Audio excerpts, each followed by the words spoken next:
সাধারণ সম্পাদক বলেছেন জিয়াউর রহমান স্বাধীনতার ঘোষক নন, পাঠক। তিনি কার লেখা পাঠ করেছেন, কে তাকে লিখে দিয়েছে সেই ঘোষণাটি? তাদের নেতা কোনো বানিয়ে রেখে গিয়েছে যে এটা একজন পড়ে দেন? বলা হয় দপ্তরি ঘন্টা বাজিয়েছে। তো হেডমাস্টার সাহেব কোথায় ছিলেন? অন্য মাস্টাররা কোথায় ছিল? কাউকে তো খুঁজে পাওয়া যায় নাই সেই মহেন্দ্রক্ষণে। যখন মেশিন গান নিয়ে, মর্টার নিয়ে, ট্যাঙ্ক নিয়ে এই হারমাত বাহিনী নিরীহ মানুষের উপরে ঝাঁপিয়ে পড়েছিল, কোথায় গেল সুসজ্জিত মঞ্চের বজ্র নির্ঘোষে ব্যক্ত সেই ভাষণ? বুকের রক্ত ঢেলে দেওয়ার জন্য যারা অঙ্গীকার করেছিলেন, কাউকে তো খুঁজে পাওয়া গেল না। শুধু কথামালার রাজনীতি এই বাংলাদেশকে এই প্রান্তে নিয়ে এসেছে। সেই দুঃসময়ে লক্ষ কোটি নির্যাতিত বিপদগ্রস্ত মানুষের পক্ষে প্রতিরোধ সংগ্রামে দাঁড়িয়েছিলেন একজন সৈনিক, যার নাম মেজর জিয়াউর রহমান। তার ঘোষণা সারা বিশ্বকে আন্দোলিত করেছে, বাংলাদেশের মানুষকে উজ্জীবিত করেছে। আর এখন বলে তিনি কোনো ঘোষণাই দেন নাই। ভাই, ঘোষণা দেওয়ার জন্য তো আপনাদের কাছে আপনাদের নেতারাই গিয়েছিলেন। জনাব তাজউদ্দিন আহমদ একটি টেপ রেকর্ডার নিয়ে রাত 9:30টার সময় বঙ্গবন্ধুর কাছে গিয়েছে যে সেনাবাহিনী মুভমেন্ট শুরু করেছে, আপনি স্বাধীনতার ঘোষণাটি এই মুহূর্তে দিয়ে দেন।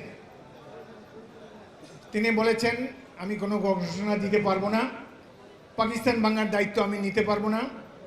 আমি এখন এই মুহূর্তে ঘোষণা দিলে আমি বিভেদকারী হিসাবে চিহ্নিত হব, বিচ্ছেদের দায়িত্ব নিতে পারবো না। দেশবাসীকে উদ্যত সঙ্গিনের সামনে রেখে তারা নীরবে পাশের দেশে পালিয়ে গেলেন।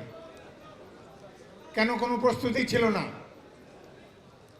আমরা তাদেরকে দোষ দেই না, তাদেরকে জনগণ ভোট দিয়েছে।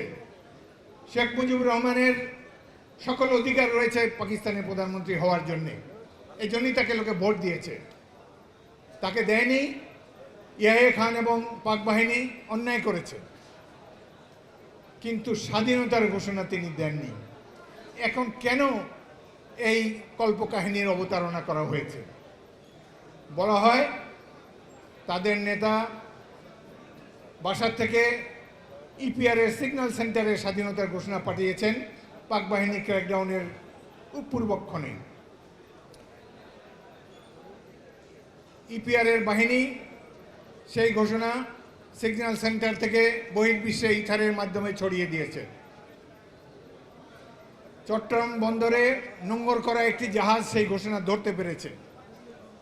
ধরে তারা সেই ঘোষণাটি, সেই বার্তাটি একজন আওয়ামী লীগ নেতার কাছে চট্টগ্রামে পাঠিয়েছে।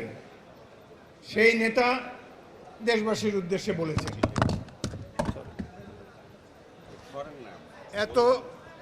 এত ঘুরিয়ে পচিয়ে কল্পকাহিনী অবতারণা করার প্রয়োজন নাই। শেখ মুজিবুর রহমান অনেক বড় মাপের নেতা, তাকে আমরা শ্রদ্ধা করি, সম্মান করি, কিন্তু সকল কৃতিত্বই একজনকে দিবেন?